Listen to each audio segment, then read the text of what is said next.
Good morning दोस्तों, कैसे हैं आप सभी। वेरी गुड मॉर्निंग सबके लिए।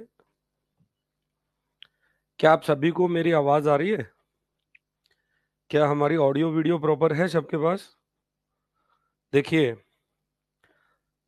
मुझे लगता है कि आप सब लोग इस एनसीईआरटी के कोर्स में काफ़ी अच्छा इंटरेस्ट ले रहे हैं और ये कोर्स बहुत बढ़िया चल रहा है। आई थिंक आगे तक हमारी कक्षाएं इसमें बहुत बेहतरीन तरीके से आपके लिए चलेंगी, कारगर रहेंगी।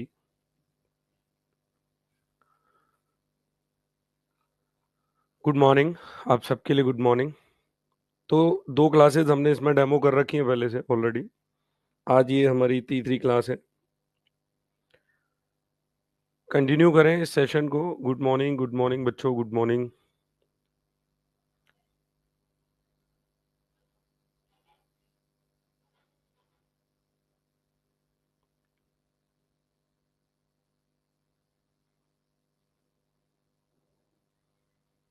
कल हमने आपसे कुछ पुरातात्विक तकनीकों के बारे में बात की थी कि पुरातात्विक तकनीक क्या क्या होती हैं,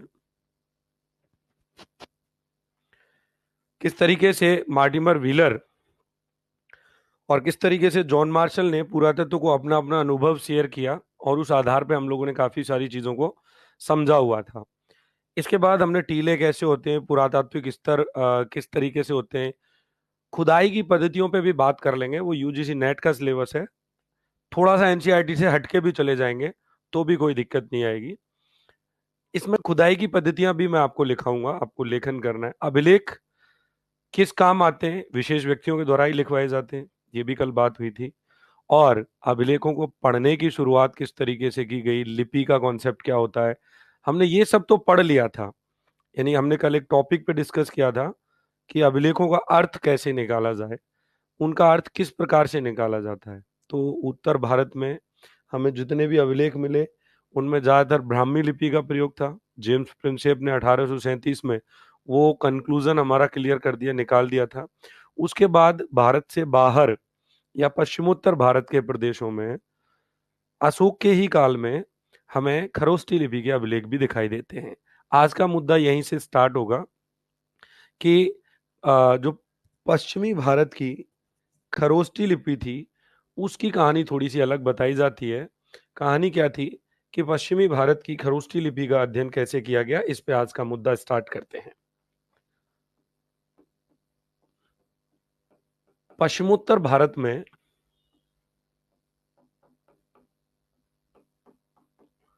सामान्यतः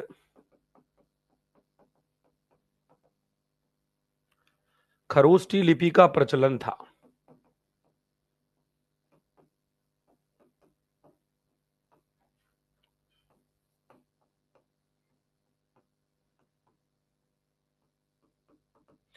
तो हमने किस प्रकार से, गुड मॉर्निंग सबके लिए गुड मॉर्निंग, खरोष्ठी लिपि का अर्थ निकाला। तो कहानी क्या थी, खरोष्ठी लिपि, अब खरोष्ठी लिपि का पश्चिमोत्तर भारत में चलन था। तो कैसे किया गया खरोष्ठी लिपि का अर्थ, कैसे इसका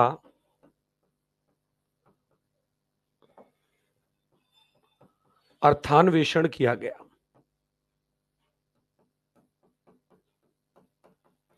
क्या कॉन्सेप्ट था, इस पे बात करें। तो ये जो पश्चिमोत्तर भारत है, यहां पर हिंद यवन शासक थे। आप सबको पता है बहुत अच्छे तरीके से पश्चिमोत्तर भारत में अधिकतर शासन करने वाले शासक कौन से थे। गुड मॉर्निंग सबके लिए गुड मॉर्निंग, नमस्ते। हिंद यवन शासक हुआ करते थे, ठीक है ना।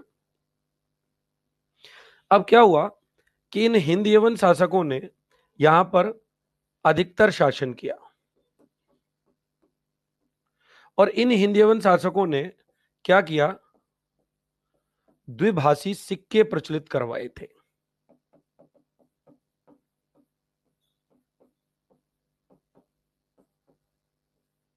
यानी ये प्रश्न डायरेक्ट बनता है कि एनसीईआरटी से उठेगा कि द्विभाषी सिक्के प्रचलित करवाने का श्रेय आप किसको देते हैं, तो हिंद यूनानी शासकों को हम लोग देते हैं, ठीक है ना।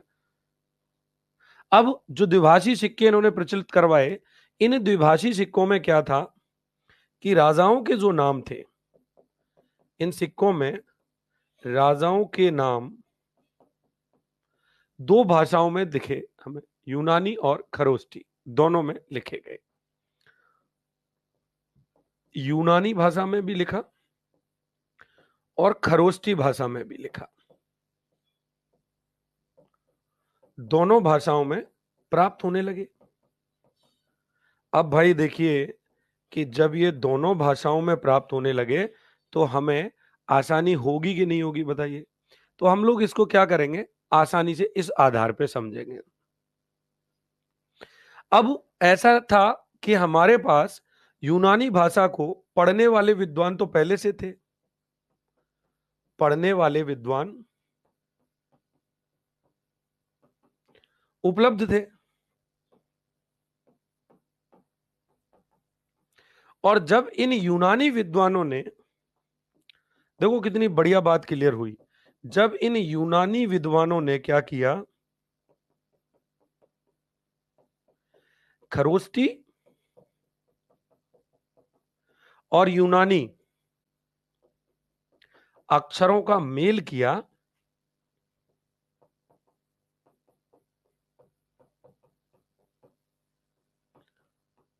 तो बड़ी आसानी से हमने खरोष्टी लिपि को पढ़ लिया था, किया तो बड़ी आसानी से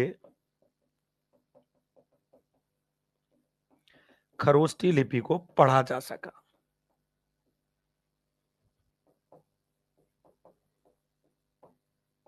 ज्ञात हो गई।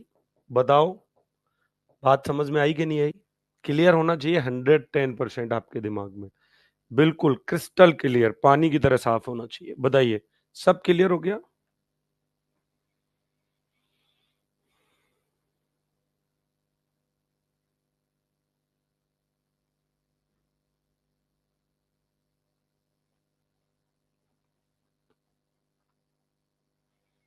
दोनों भाषाओं में चीजें हमें समझनी है।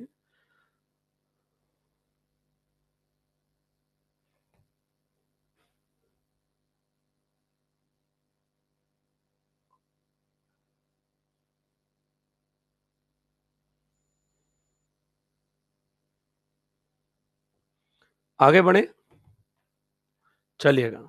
अब क्या था, एक राजा था दोनों भाषाओं में, अपोलोडोटस नाम का एक राजा था दोनों भाषाओं में। कौन कौन सी दोनों भाषाओं में? यूनानी में और खरोष्टी में, यूनानी में और खरोष्टी में। अब इन दोनों भाषाओं में राजा अपोलोडोटस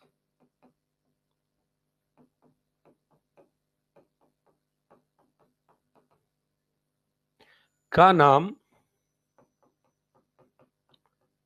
एक जैसे प्रतीकों से उत्कीर्ण था।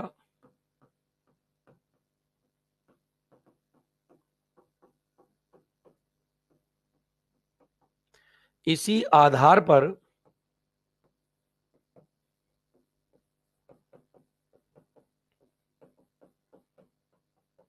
जेम्स प्रिंसेप द्वारा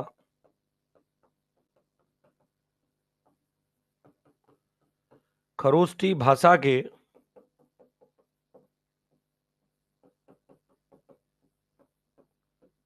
लंबे अभिलेखों को भी पढ़ लिया गया।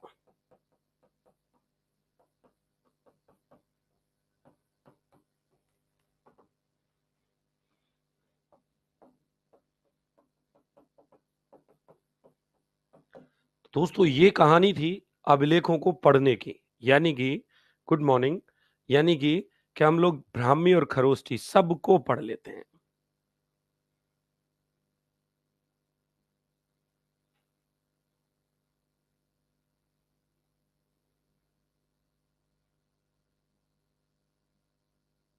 लिखिएगा फटाफट।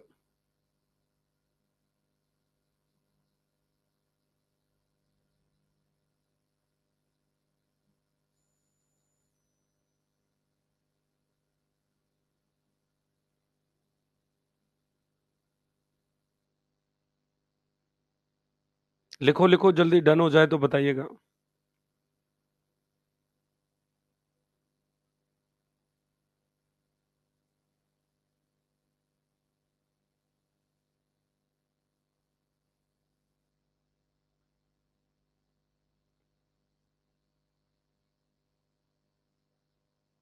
क्लियर?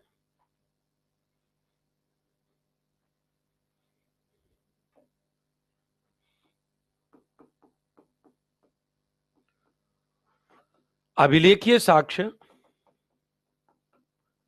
की समीक्षा।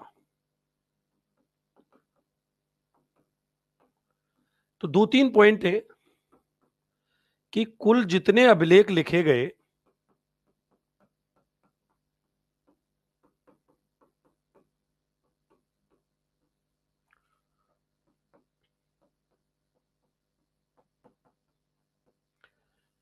उनमें से प्राप्त और पढ़े जा चुके अभिलेख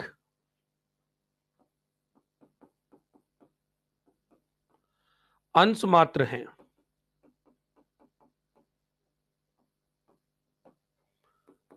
क्योंकि बहुत से अभिलेख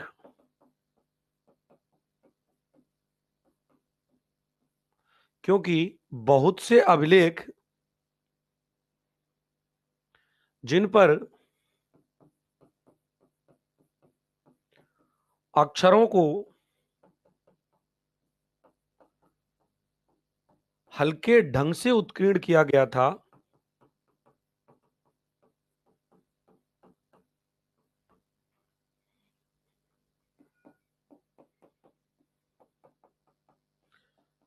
वे स्पष्ट नहीं हैं।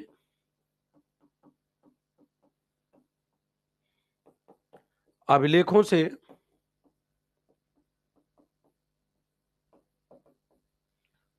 अभिलेखों से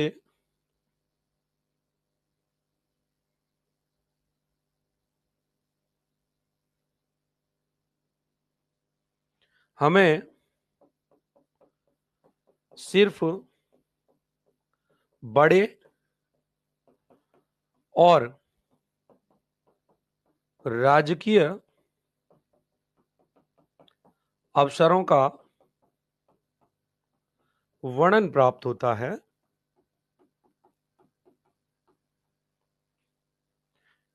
बड़े और राजकीय अवसरों का वर्णन प्राप्त होता है,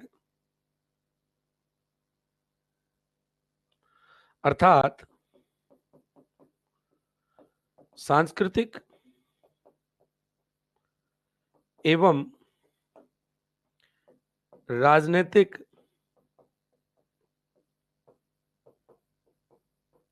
इतिहास का पूर्ण ज्ञान केवल अभिलेखों से प्राप्त नहीं होता।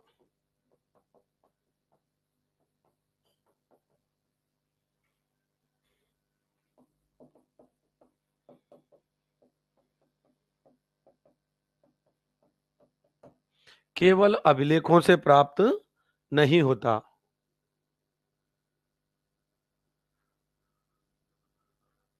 भाई, जो बैच आपने 10 रुपए में परचेज किया था वो यही बैच है चैतन्य एकेडमी से। वो कोर्स इसी एप्लीकेशन पे हम ले आए हैं। आपके एडमिशन भी यहाँ आ गए हैं और वो कोर्स भी यहाँ आ गया है। वहां से वो कोर्स हटा दिया है विद यूजर्स, हमने वो कोर्स यहाँ शिफ्ट करवा दिया है।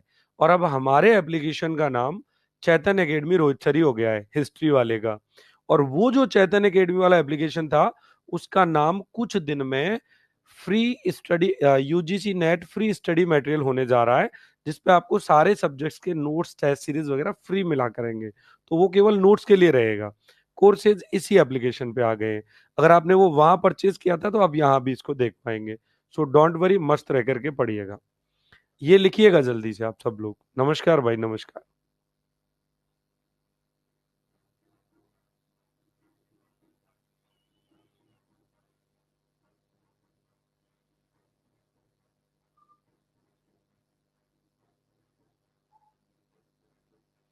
अभी बेटा ये 5 दिन के लिए इस पे सेल चल रही है, 1100 रुपए इसकी फीस है।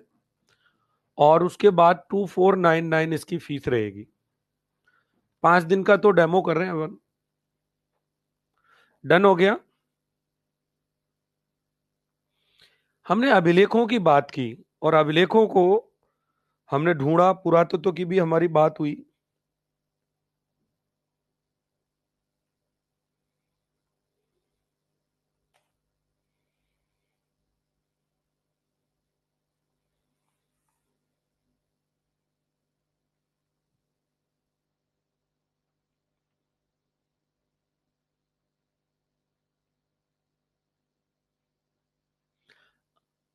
यस, आगे बढ़े। चलिए, वेरी गुड। तो अब इसके बाद अगला टॉपिक आप लिखिएगा, इतिहास के कालखंड।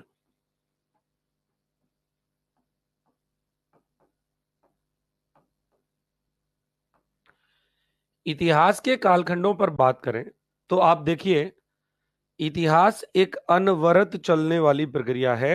ये ना तो एक दिन में बनता है और ना ही एक दिन में इसको मिटाया जा सकता है। तो इतिहास क्या है? इतिहास एक कंटिन्यूअस प्रोसेस है जो लगातार चलती रहती है। आज का दिन भी आने वाले 50 साल बाद इतिहास में गिना जाएगा। 10 साल पहले की चीजें भी हम लोग इतिहास में पढ़ते हैं। एक समय होता था जब हम लोग केवल और केवल 1947 तक की हिस्ट्री पढ़ते थे। आज की डेट में कई सारे प्रदेशों में सन 2000 तक का इतिहास पूछा जाना शुरू कर दिया गया है, जिसे हम लोग सबल्टन हिस्ट्री या समकालीन इतिहास कहते हैं, आफ्टर 1947 के बाद का। तो ये सारी चीजें हैं। तो इतिहास एक लंबी प्रोसेस है। अब इतिहास के जो कालखंड थे, वर्तमान में जो चीजें हैं, तो सबसे पहले हम लोग देखें कि प्राचीन इतिहास को, यानी प्राचीन काल में, ऐसे लिखिएगा, 19वीं शताब्दी में एक ब्रिटिश विद्वान थे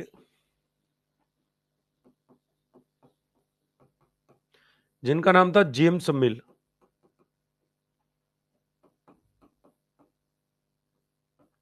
इन्होंने इतिहास का विभाजन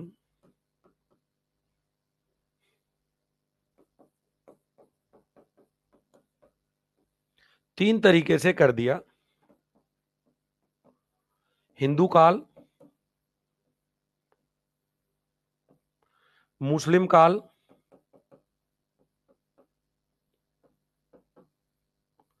और थर्ड पॉइंट पे था ब्रिटिश काल।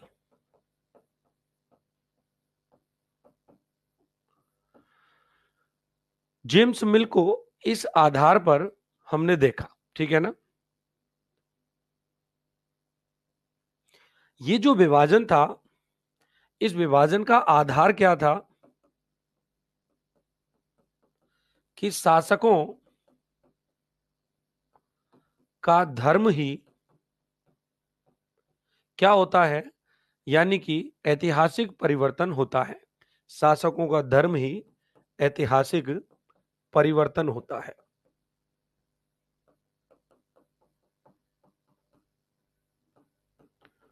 इन्होंने इस बात को, अब ब्रिटिश काल को ईसाई काल भी कह सकते हैं, इस तरीके का एक विभाजन हमारे सामने प्रस्तुत किया। इन्होंने क्या कहा कि शासकों का धर्म ही ऐतिहासिक परिवर्तन होता है, जबकि यहां पर हमारी आर्थिक और संस्कृति में कोई महत्वपूर्ण बदलाव नहीं होते। आर्थिक एवं सांस्कृतिक स्थिति में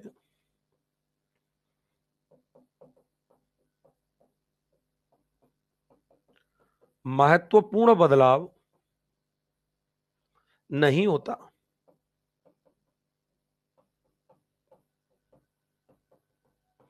ये जो डिवीजन दिया था, हिंदू काल इन्होंने प्राचीन काल को कहा, मुस्लिम काल इन्होंने मध्यकाल को कहा और ब्रिटिश काल इन्होंने आधुनिक काल को कहा।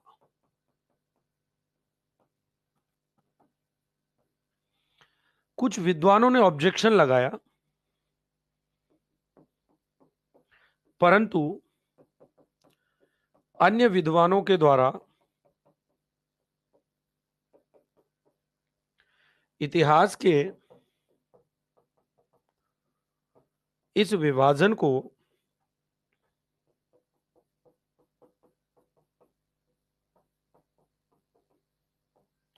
स्वीकार नहीं किया गया।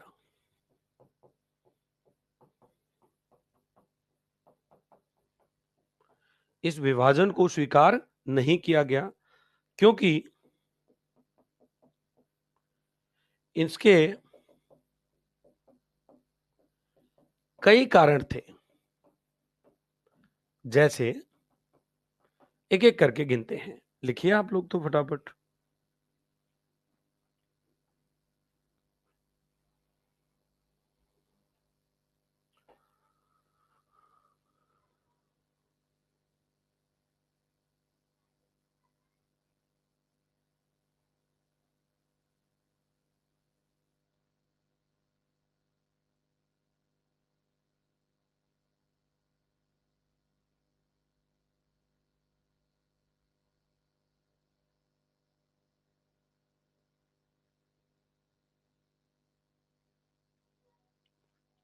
लिख लिया भाई?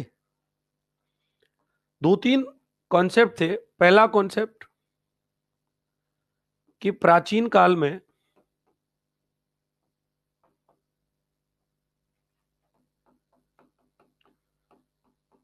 हिंदू शब्दावली ही नहीं थी।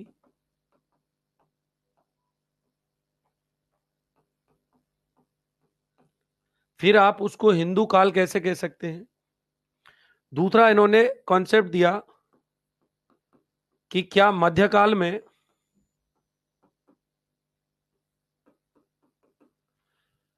सभी शासक एवं शासित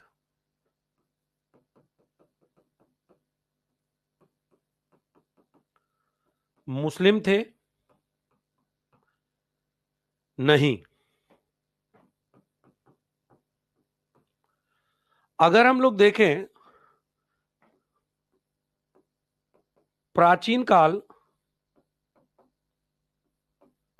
का समाज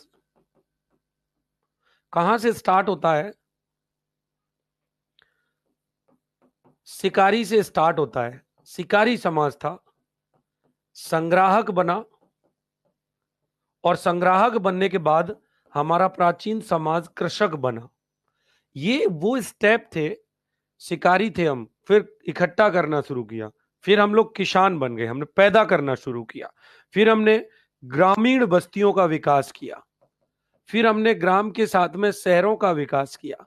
ये हमारा डेवलपमेंट है जो हम लोग देखते हैं। केवल इंडिया का ही नहीं, विश्व की अन्य सभ्यताओं में भी सब कुछ ऐसे ही घटित हुआ था। फिर आप लोग कैसे कह सकते हो? ठीक है ना? और इन शहरों के माध्यम से क्या स्टार्ट हुआ था? प्रारंभिक राज्यों का दौर आया था। तो आप लोग कैसे कह सकते हो कि ये हिंदू काल था? यहां तो धर्म विशेष पे भी कोई बड़ी बात नहीं हो रही थी। ठीक है ना? फिर मध्यकाल की अगर बात करें तो मध्यकाल क्या था? मध्यकाल में एक तरफ अगर आपको ऐसा दिखाई देता है कि इस्लाम धर्म का विकास था, तो जितना इसका विकास नहीं था उससे ज्यादा यहां पर कृषक समुदाय का विकास दिखाई देता है। ठीक है ना? यहां पर हमें इससे ज्यादा क्या दिखाई देता है? कृषक समुदाय का विकास दिखाई देता है।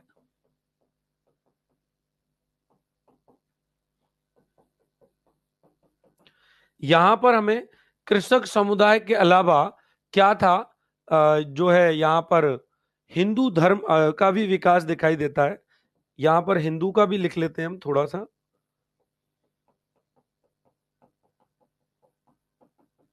इसके अलावा क्षेत्रीय व्यापारों का विकास दिखाई देता है। और फिर पॉइंट नंबर सेकंड भी हम लिख चुके हैं कि क्या मध्यकाल में सभी शासकों शासित? बेटा ग्राम के बाद शहरों और प्रारंभिक राज्यों का दौर स्टार्ट हुआ था। साथ ही इसमें यूरोप से व्यापारी कंपनियों के आगमन का भी दौर दिखाई देता है। इसी काल में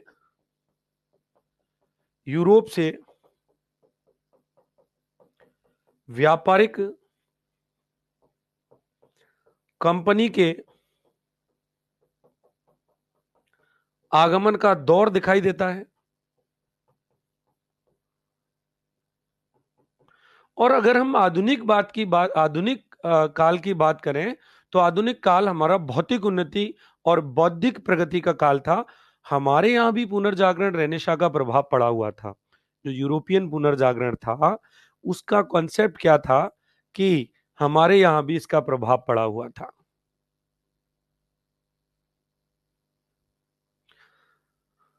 जैसे 5th पॉइंट पे लिखते हैं कि आधुनिक जो काल था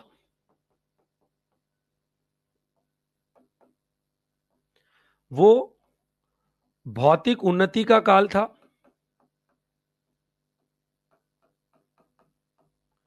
वो काल बौद्धिक प्रगति का काल था। ठीक है ना। और हमारे यहाँ क्या था, ये सब यूरोपियन रेनेसां का प्रभाव था। तो आप इसको कैसे कह सकते हैं कि ये केवल और केवल आधुनिक काल, भारतीय पुनर्जागरण का काल भी हमने इसको कहा है, तो केवल ऐसा नहीं हो सकता। ठीक है ना। तो ये सारी चीजें थी। फिर इसके अलावा क्या हुआ, आता है जेम्स मिल के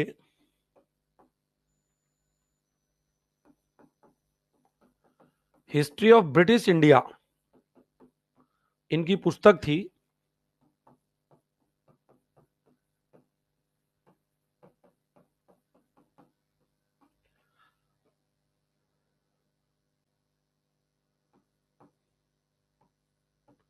इस वर्गीकरण या इतिहास के कालखंड को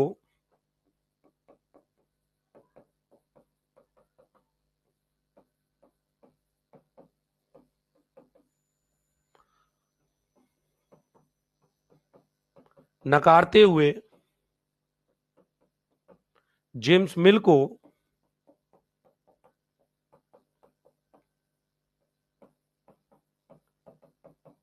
सांप्रदायिक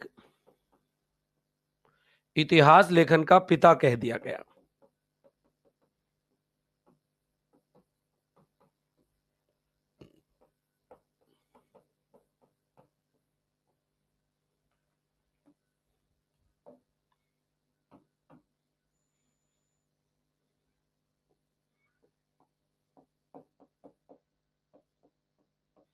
विंसेंट ऑर्थर स्मिथ द्वारा early history of British India या फिर अर्ली हिस्ट्री ऑफ इंडिया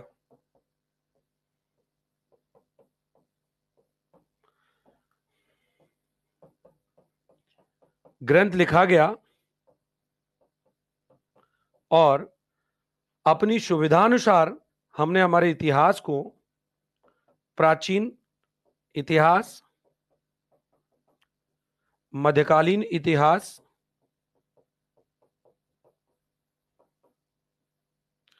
और आधुनिक इतिहास में डिवाइड किया हुआ है।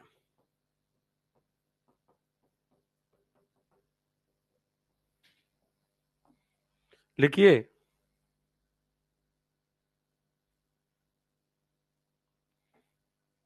भौतिक उन्नति, बौद्धिक प्रगति।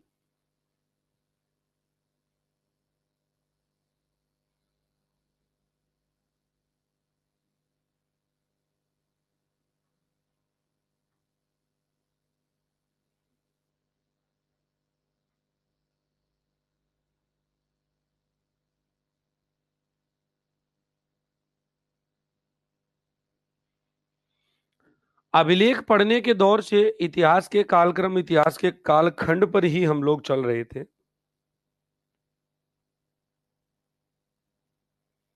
याद होगा आपको।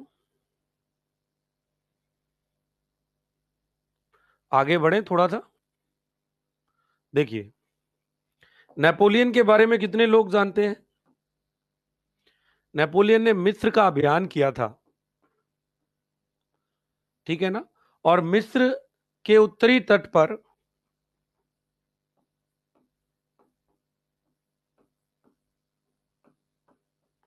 हमें एक कस्बा मिलता है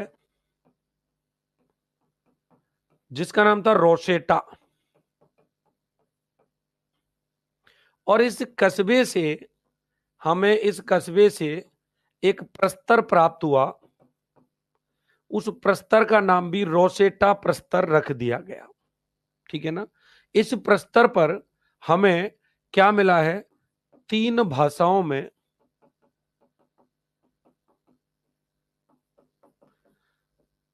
लिखा हुआ एक अभिलेख मिला। अब बात यह आती है कि साहब 3 भाषाएं कौन कौन सी हैं? तो फर्स्ट जो भाषा है इसमें, वो तो यूनानी है, और अन्य जो 2 भाषाएं हैं वो मिस्री भाषा के 2 प्रकार थे।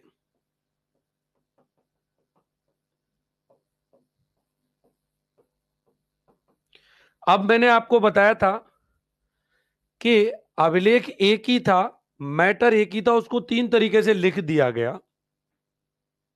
ठीक है ना। 8th क्लास का चैप्टर 1 चल रहा है, वेरी गुड। तो यहां पे क्या था, यूनानी के विद्वान तो पहले से ही थे, तो इन विद्वानों ने इसके आधार पर अन्य अभिलेखों को पढ़ने में भी सफलता प्राप्त की।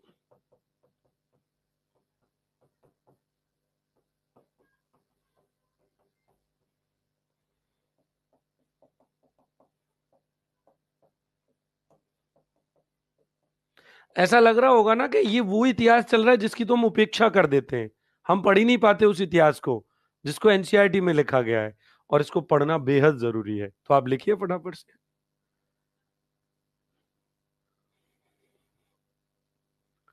इस रोसेटा प्रस्तर में राजा प्लस रानी, इन दोनों के नाम एक छोटे फ्रेम में लिखे गए हैं, एक छोटे फ्रेम में प्राप्त होते हैं। और ये जो फ्रेम है, इस फ्रेम को कारतूस कहा जाता है। आपको याद रखना है, कारतूस। कारतूस क्या होता है? इस छोटे फ्रेम को कारतूस कहा जाता है।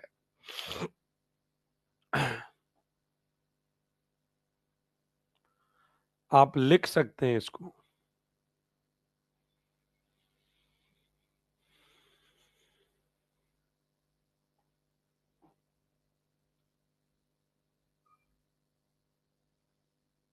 डन हो जाए तो मुझे बताइएगा।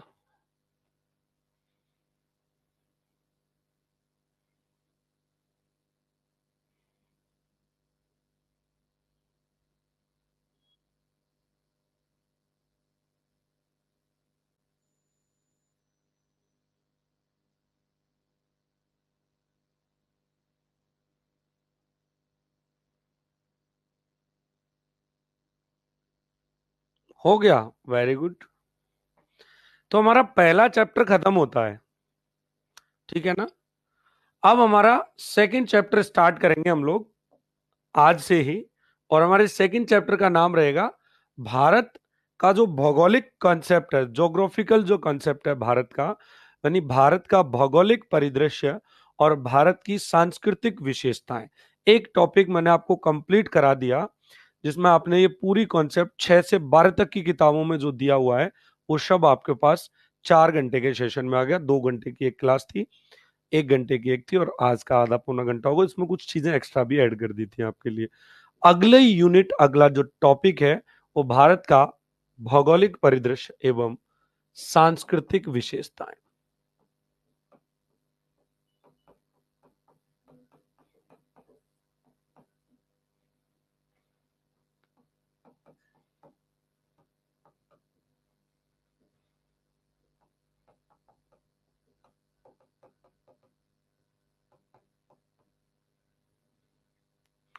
भारत का भौगोलिक परिदृश्य एवं सांस्कृतिक विशेषताएं।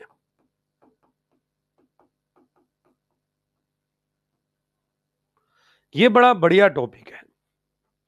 उत्खनन की विधियां करवाएंगे बेटा, करवाएंगे, बिल्कुल करवाएंगे। तो पहले उत्खनन की विधियां आज ही ले लें क्या, टॉपिक से पहले ही?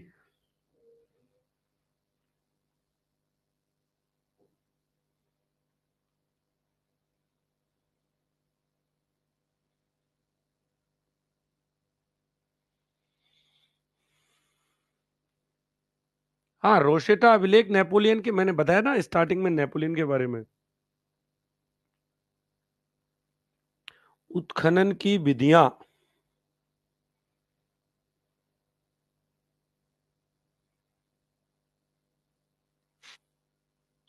चलो उत्खनन की विधियां वाला टॉपिक ले लेते हैं।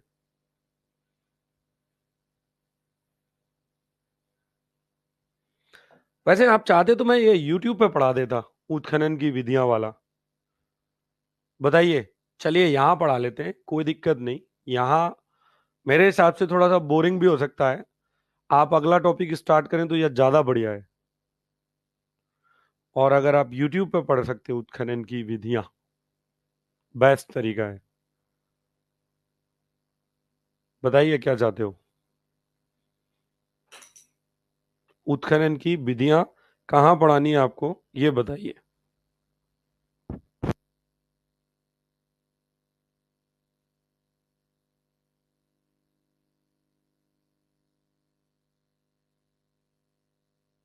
हाँ, वो YouTube पे इसलिए ठीक रहेगा, बाकी के बच्चे भी पढ़ लेंगे। वो एक तरीके से डेमो क्लासेस हो जाएंगी। टफ टॉपिक होता है, यूट्यूब पे बच्चे जान नहीं पाते ऐसी चीजों को, कोई पढ़ाता नहीं है यूट्यूब पे। और यूनिक चीजें हाँ यूट्यूब पे पढ़ाना हमारा शौक भी है, आप जानते हो। तो वो यूट्यूब पे पढ़ लेंगे। यस। तो यहाँ पे अपन पुणे वही स्टार्ट करते हैं। नया टॉपिक है, भारत का भौगोलिक परिदृश्य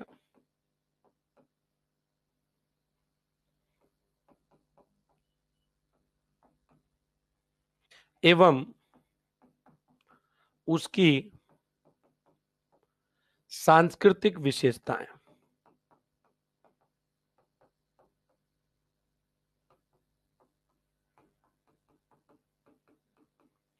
ये हमारा सेकंड टॉपिक है। एक टॉपिक आपने पढ़ लिया और ये दूसरा टॉपिक हो गया, ठीक है ना। स्टार्ट करें। हाँ कोई बात नहीं बच्चों, यूट्यूब पे पढ़ा देंगे उसको, ठीक है ना।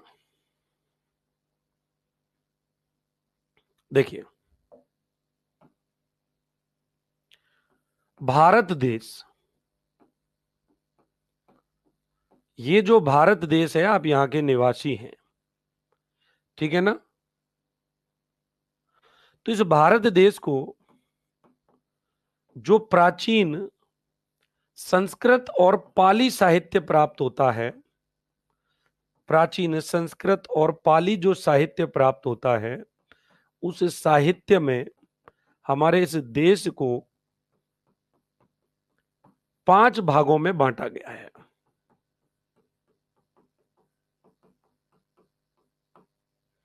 यानी कि इंडिया के कितने पार्ट थे।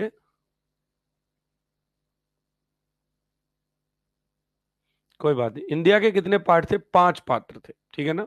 फर्स्ट पार्ट कौन सा था, उत्तर भारत, ठीक है ना। इसे उदीच्य कहा गया। सेकंड पार्ट कौन सा था हमारा, ये मध्य भारत था, जिसे मध्यम देश कहा जाता था।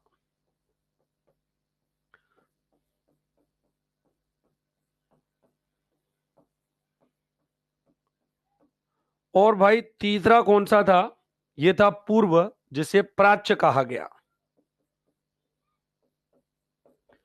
इन्हीं से सवाल आ जाता है। चौथा था पश्चिम, जिसे प्रतीच्य कहा गया। और पांचवा विभाजन भारत के क्षेत्र का क्या है, दक्षिण, जिसे दक्षिणापथ कहा गया। और दक्षिण और दक्षिणापथ तो कल की क्लास में आपको अच्छे से समझाया था। तो हम बात करें भारत के इस भौगोलिक स्वरूप की, तो भारत का भौगोलिक स्वरूप according to NCERT, according to Sanskrit और पाली साहित्य, ये 5 भागों में डिवाइड है। उत्तर भाग हमारा उदीच्य, मध्यम देश, प्राच्य, प्रतीच्य और दक्षिणापथ, ठीक है ना। अब इसको क्या कहते हैं, मिलाकर के, इन पांचों पार्ट को मिलाकर वेनसांग ने, इन पांचों पार्टों को मिलाकर के वेनसांग ने इसको एक नाम दिया है क्या? इसको नाम दिया है 5 इंडीज। क्या नाम दिया? ह्वेनसांग इसको 5 इंडीज कहता है, यानी कि पंच भारत, यानी 5 इंडीज, और इसी को हम लोग क्या कहते हैं? ये पंच भारत के नाम से जाना जाता है। ये बात समझ में आ गई हो तो एज इट इज छाप दो इसको अपनी कॉपी में।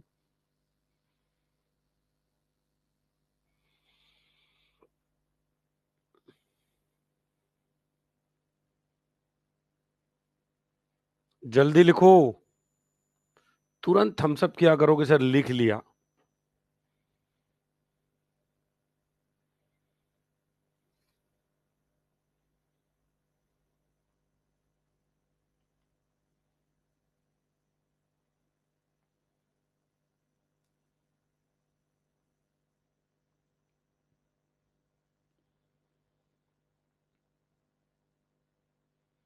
Done, okay. तो ये कंप्लीट। अब इसके बाद हम बात करते हैं भारत के छोटे छोटे फैक्ट्स को लेकर के, ठीक है ना?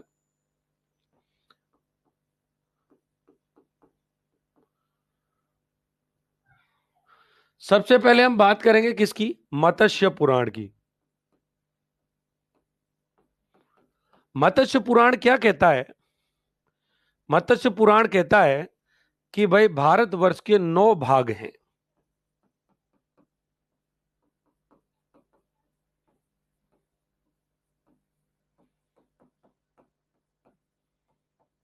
कितने भाग हैं? 9 भाग हैं, ठीक है ना? कौन कौन से हैं?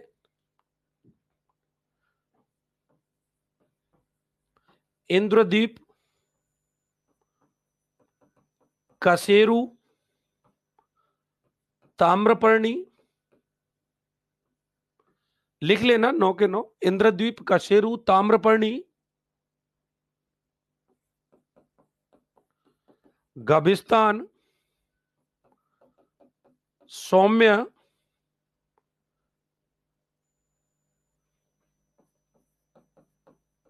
गंधर्व, वारुण तथा सागर से घिरा हुआ भारत।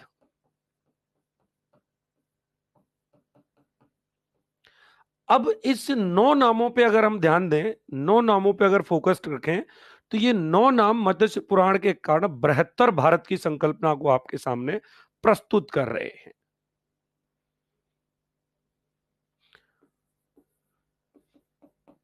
पाणिनि, पाणिनि की अष्टाध्यायी मिलती है। इस पाणिनि की अष्टाध्यायी में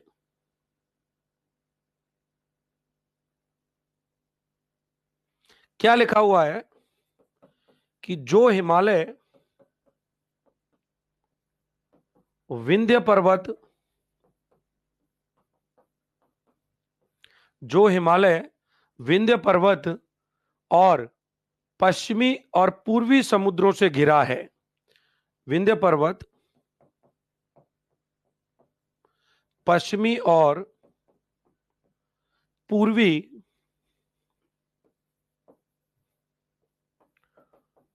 समुद्रों से घिरा है, वह आर्यावर्त है।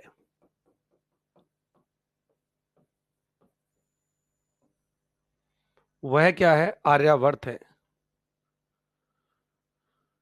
8 नाम।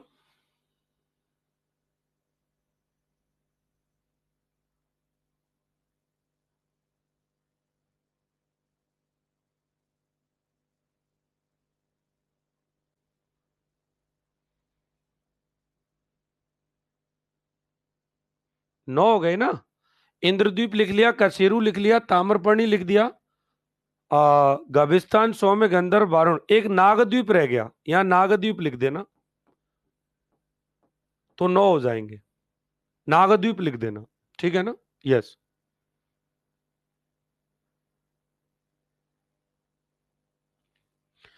सेम ऐसा ही मिलता जुलता एक कॉन्सेप्ट मनुस्मृति में भी लिखा हुआ है। मनुस्मृति में क्या लिखा हुआ है कि पूर्व में समुद्र तक तथा पश्चिम में समुद्र तक, पूर्व में समुद्र तक तथा पश्चिम में समुद्र तक हिमालय तथा विंध्य पर्वत के बीच, हिमालय तथा विंध्य पर्वत के बीच अंतराल प्रदेश को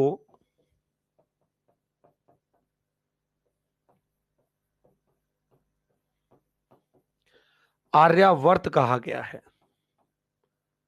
यह मनुस्मृति में लिखा हुआ है, पाणिनि की अष्टाध्यायी।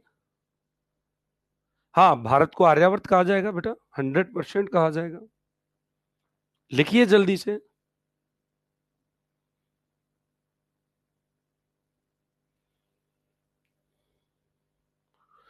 फोर्थ पॉइंट देखिए क्या कहता है कि समुद्र के उत्तर में तथा हिमालय के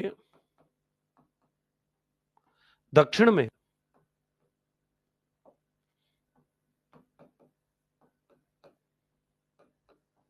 जो स्थित है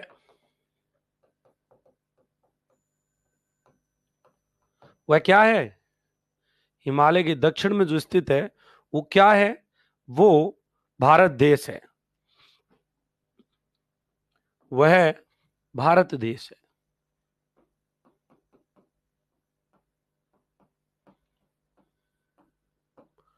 और यहां की संतानें भारतीय हैं।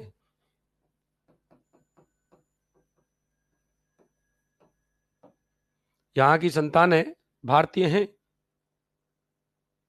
ये लिखा हुआ है किसमें? ये विष्णु पुराण में लिखा हुआ है।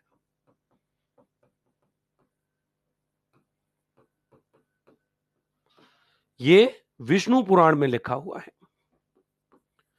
कौटिल्य का अर्थशास्त्र क्या कहता है?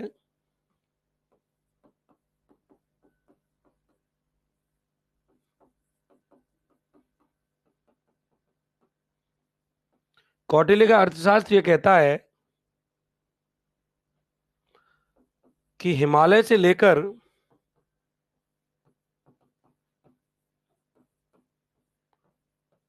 हजार योजन समुद्र तक विस्तार वाला भाग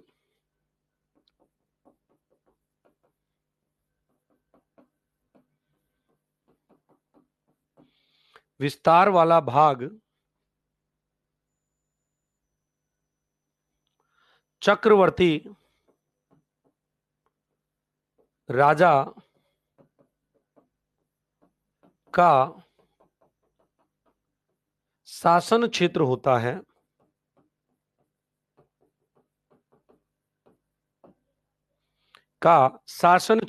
है। लिखिए फटाफट इसको।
इसमें एक छोटा सा टॉपिक ऐड करने का मन है। योजन दूरी होती है बेटा। योजन का मतलब दूरी होती है, जैसे अपन किलोमीटर में मापते हैं ना, ऐसे योजन का मतलब दूरी होती है।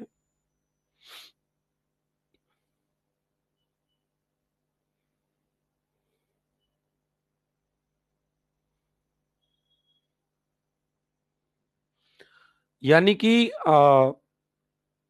देखो, एक योजन बराबर 8 मील होता है, ठीक है ना। और 1 मील बराबर लगभग 3.5 किलोमीटर होता है। तो आप अंदाजा लगा सकते हैं कि ये योजन का कॉन्सेप्ट क्या रहेगा। और यहीं पर एक लाइन याद करो, क्या हनुमान चालीसा, जुग सहस्त्र योजन पर भानु, और लील्यो ताहि मधुर फल जानू। तो सहस्त्र योजन, सहस्त्र का मतलब 1,000 योजन। भाई साहब, 1,000 योजन का मतलब कितनी दूरी हो गई। एक योजन में लगभग लगभग कितना हो गया, 28-30 किलोमीटर हो गया। तो आप सोचिए कि इतनी दूरी पर हनुमान जी ने जाकर के क्या कर लिया था, उस सूर्य को लील्यो ताहि मधुर फल जानू, यानी कि मधुर फल जान करके, लील्यो का मतलब निगल लिया था, अपने मुंह में रख लिया था। ये सब दूरियां आज जब इन लोगों ने सर्टिफाइड किए हैं हमारे ग्रंथों में, ये बहुत पहले से मौजूद है। इसमें मैं एक टॉपिक ऐड करना चाह रहा था, यही कि यही भारत का नामकरण वाला टॉपिक मैंने यूट्यूब पे पढ़ा रखा है पूरा। इंडिया वर्सेस भारत, क्या होना चाहिए भारत का नामकरण। आप चाहें तो उसको यहाँ ऐड कर देंगे, और आप चाहें तो यूट्यूब से उसको नोट करके आप अपने नोट्सों में लिख सकते हैं। यूट्यूब पे वो पूरा टॉपिक मैंने एज इट इज पढ़ा रखा है आपके लिए। या यहीं लिखा दूं, बताइए क्या कहते हैं आप लोग। इसके बाद हम आगे बढ़ेंगे हमारे कंसेप्ट को लेकर के कि क्या रहेगी हमारी इस क्लास की प्लानिंग अब अगली। देखो, 1 घंटे का तो आपको पता ही नहीं चला कि कैसे निकल गया।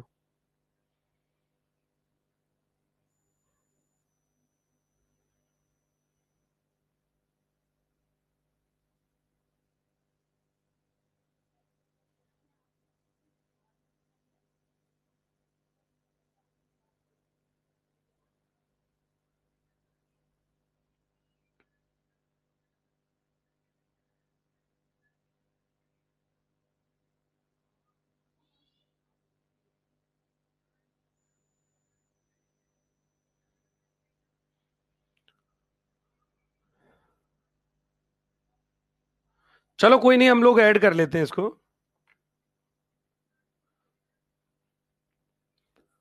भारत का नामकरण,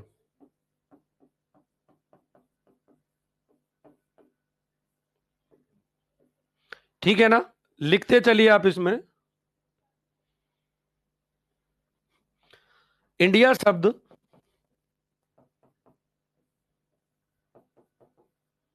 इंडस से निकला है,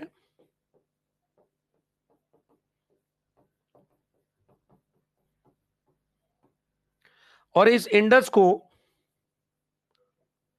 संस्कृत भाषा में सिंधु कहते हैं।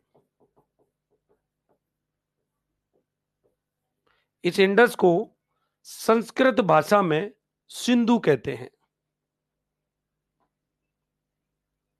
अब जरूरत नहीं पड़ेगी ना बबली, एनसीईआरटी बुक्स की जरूरत नहीं पड़ेगी, पूरा निचोड़ मैं पढ़ा दूंगा। आपको लग रहा है कि मैं टॉपिक के हिसाब से कुछ छोड़ के आया हूं। पहला जो टॉपिक था उसमें 6 to 12 सब कवर कर लिया जो एग्जाम में आएगा। कचरा छोड़ दिया, कहानियां छोड़ दी, और उस हिसाब से लेके चल रहे हैं इसमें, जिसमें आपको बेहतरीन मजा आएगा, कोई दिक्कत नहीं आने वाली है।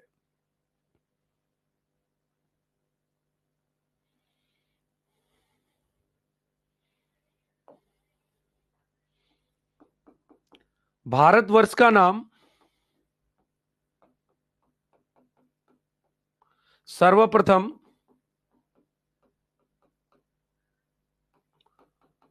पाणिनि की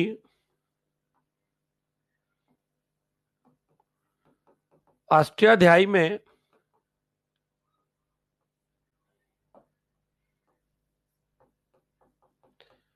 प्राप्त होता है। कौन सा भारत प्राप्त होता है पाणिनि के अष्टाध्यायी में, जो कि ऋग्वेदिक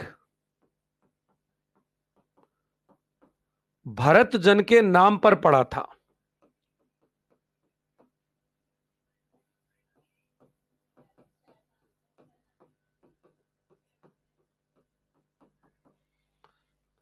लिखिएगा, बैक कर देता हूं, जल्दी लिखो, टाइम मत लगाओ, फटाफट।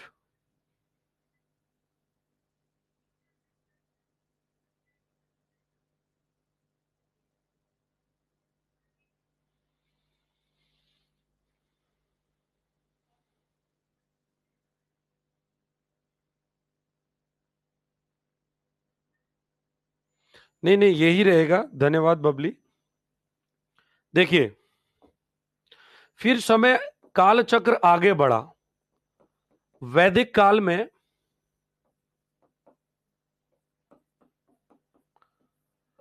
उत्तरी भारत को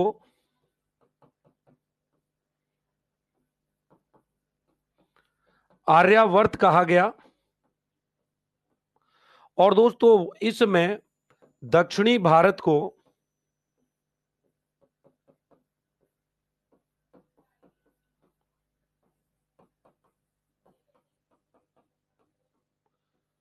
दक्षिणापथ कहा गया।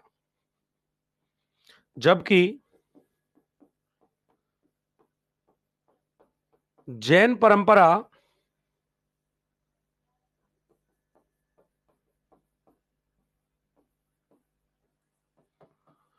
के अनुसार इस देश का नाम प्रथम तीर्थंकर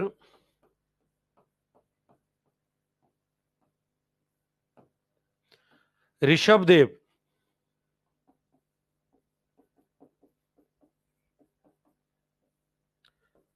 के पुत्र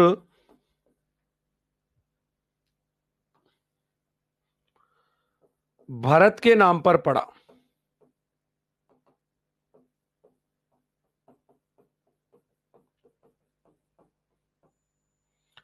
भरत के नाम पर पड़ा, लिखिए फटाफट।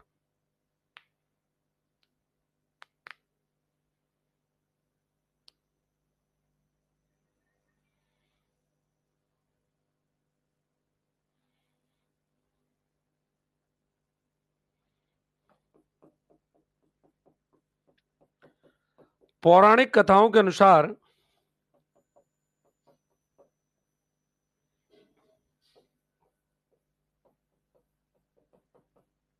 दुष्यंत और शकुंतला, आपने सुना होगा, पौरव वंश के राजा दुष्यंत और शकुंतला, पौरव वंश के राजा दुष्यंत एवं शकुंतला के पुत्र भरत के नाम पर पड़ा। ये कौन कहता है? ये पुराणे कहती हैं, पौराणिक कथाएं कहती हैं, लिखिएगा जल्दी से।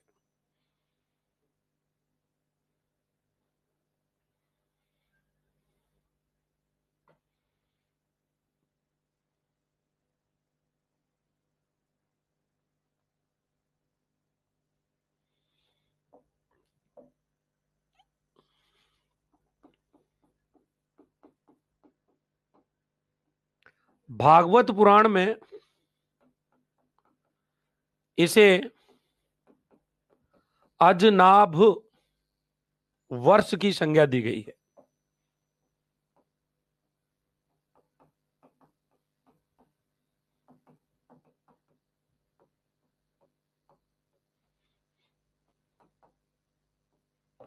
इसे क्या संज्ञा दी गई? अजनाभ वर्ष की संज्ञा दी गई है भागवत पुराण में, अभिज्ञान शाकुंतलम वाले। यस,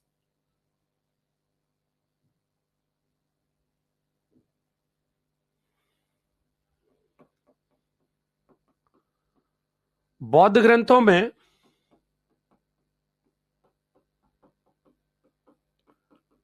जहां मौर्य वंश का शासन था,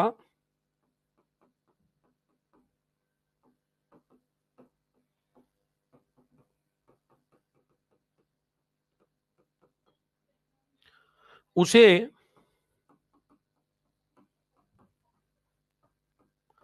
जम्बूद्वीप कहा गया।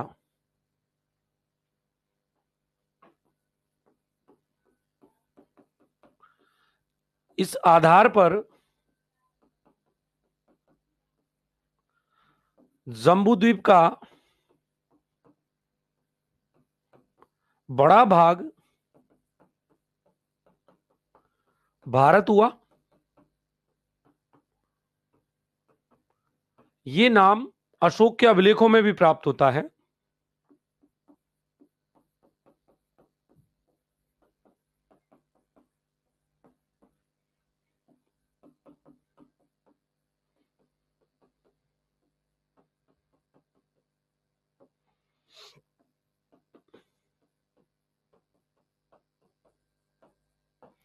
इसके नोट्स बनाना मुझे देने हैं आपको। इसके नोट्स बना करके देना आप मुझे इसके नोट्स। मेरे पास कोई गुट्टी नहीं है ऐसी कि मेरे को इतना इतिहास का ज्ञान है। कल क्या पढ़ना है और क्या पढ़ाना है वो रात को रोजाना 4 घंटे पढ़ना पड़ता है। उसको रिवाइज करना पड़ता है। शाम को क्या पढ़ाना है वो 2 घंटे 3 घंटे पहले उस पर नजर मारनी पड़ती है। 4 घंटे पहले उस पर काम करना होता है। जब आप रेगुलर 6 घंटे 8 घंटे 10 घंटे, अब मैं बरसों से 12 घंटे काम कर रहा हूं तो मेरी हैबिट बन गई चीजों को देख करके। आज मुझे सब याद नहीं है, लेकिन मैं कल क्या पढ़ाऊंगा उस पर आज वर्क करूंगा। तो आपको ये काम स्वतः करना चाहिए। आप पीडीएफ के भरोसे घूमते हो तो लिखना किसको पड़ेगा। मेरे पास इतना ज्ञान नहीं है कि मैं पीडीएफ लगा करके यहां पढ़ा दूं। अगर मैं यहाँ पीडीएफ लगा के पढ़ाऊंगा तो मेरी खुद की स्मृति धूमिल होती हुई चली जाएगी, क्योंकि मुझे आदत पड़ जाएगी चीजों को पढ़ के सुनाने की। और अब मैं क्या कर रहा हूं, मैं लिख करके पढ़ा रहा हूं तो मुझे चीजें रिकॉल होती हैं। तो आप लिखना शुरू करिए। इतिहास में इतना ट्रेंड होना है तो लिखना शुरू करिए। जितना लेखन में पसीना बहाओगे उतना तुम मजबूत हो जाओगे।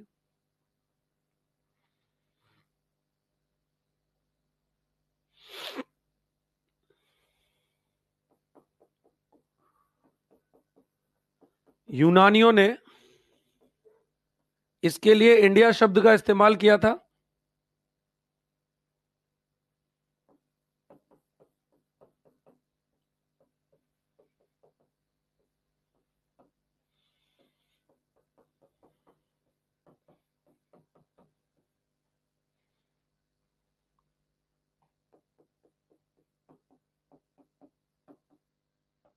मध्यकालीन लेखकों ने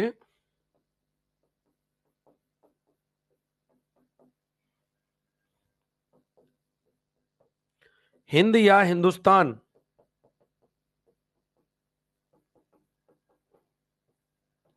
कहकर संबोधित किया।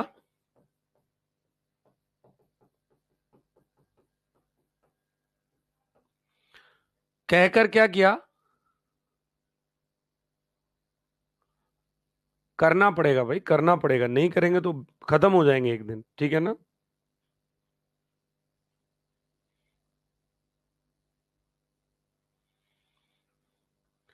जो कि हिंदू शब्द से बना है।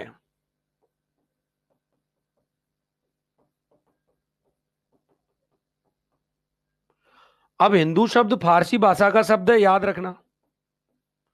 ये बात याद रखना, फारसी भाषा का शब्द है हिंदू शब्द।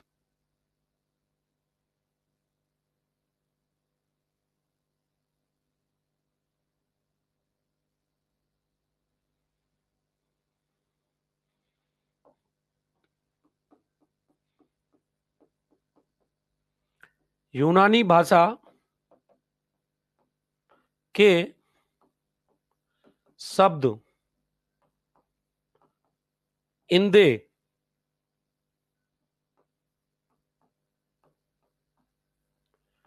के आधार पर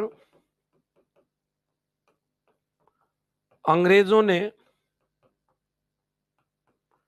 इसे इंडिया बुलाया। अंग्रेजों ने इसे क्या बुलाया, इंडिया बुलाया। Good morning, good morning.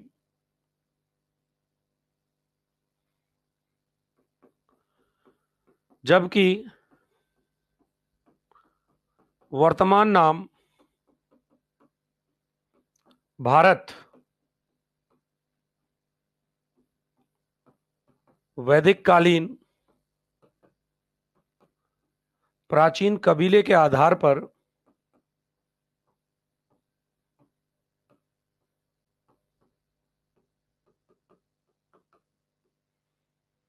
प्राचीन कबीले के आधार पर प्रारंभ से ही प्रचलित रहा।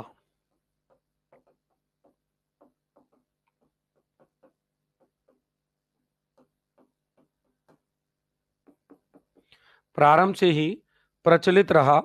लिखिएगा इसको।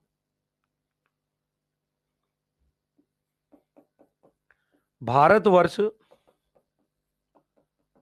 शब्द का प्रथम उल्लेख भरतवासा नाम से हाथी गुम्फा अभिलेख में मिलता है। सबसे पहले भरतवासा नाम से हाथी गुम्फा अभिलेख में मिलता है।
चलिए भाई, सॉरी फोन आ गया था।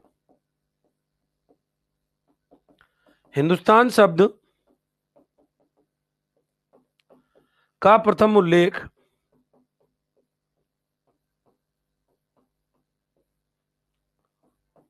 262 बीसी के सासानी अभिलेख में प्राप्त होता है। सासानी अभिलेख में प्राप्त होता है। लिखिए फटाफट। हिंदुस्तान हिंदुस्तान शब्द का उल्लेख 262 ईस्वी के सासानी अभिलेख में प्राप्त होता है।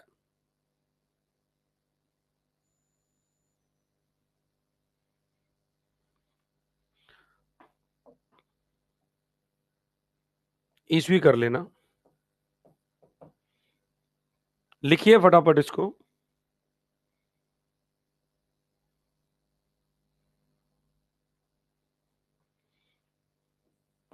भारत के संविधान के अनुच्छेद फर्स्ट में क्या कहा गया है कि भारत अर्थात इंडिया राज्यों का संघ होगा। भारत अर्थात इंडिया राज्यों का संघ होगा। भारत अर्थात इंडिया राज्यों का संघ होगा। ये भारत के संविधान के अनुच्छेद 1 में लिखा हुआ है कि India, that is Bharat, India that is Bharat shall be a union of state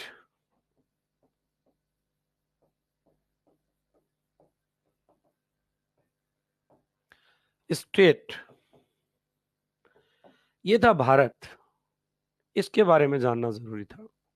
I think आप लोगों ने लिख लिया।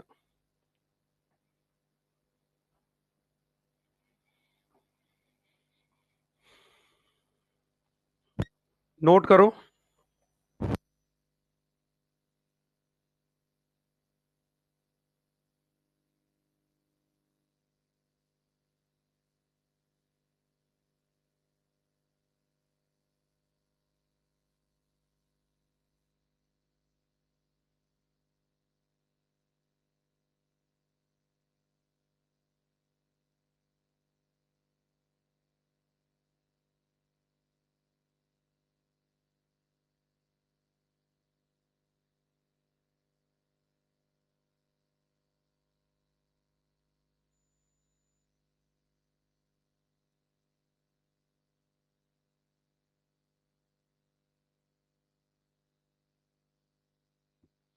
अमीर खुसरो ने इसकी बहुत तारीफ की है।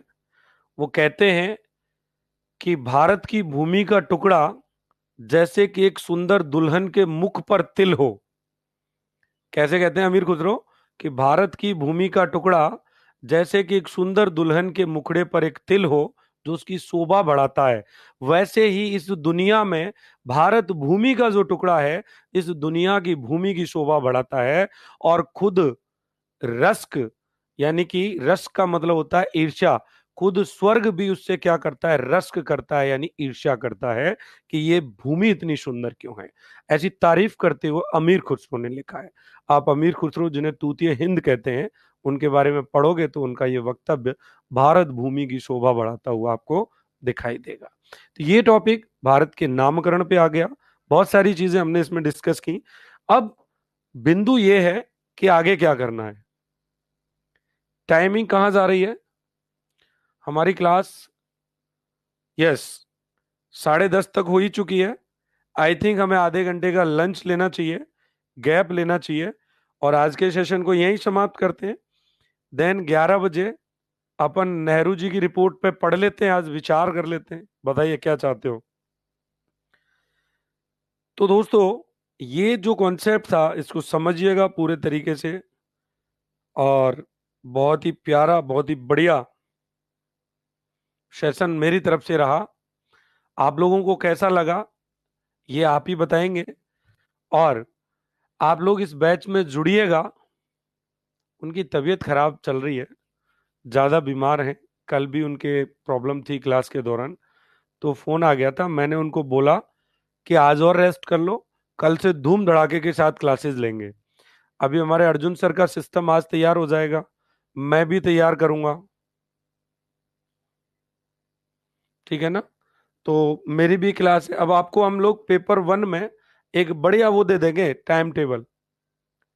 मनुस्मृति वाली स्लाइड कहाँ है?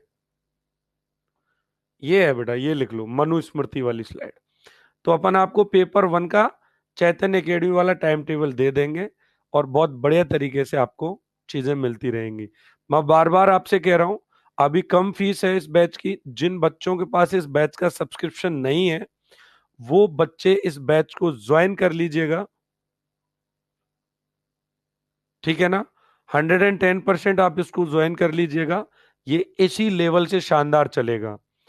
बस मैं किताब के काम में उलझा हुआ हूँ। मेरी प्लानिंग ये है कि वो बुक्स जल्दी से जल्दी आपके हाथ में आ जाए। दिन भर मैं वहाँ काम कर रहा हूँ, दिन भर मैं वहाँ काम कर रहा हूँ, रात रात भर वहाँ काम कर रहा हूँ। तो थोड़ा सा 1-2 दिन का सेटअप और है, फिर आपको दोनों चैनल पे, एप्लीकेशन पे प्रॉपर वे में क्लासेस का टाइम टेबल दे देंगे। फिलहाल आधे घंटे की एक चाय पियो बढ़िया सी, और फिर उसके बाद में आप आ जाओ 11 बजे अपनी हिस्ट्री की द्रोणाचार्य बैच वाली क्लास में।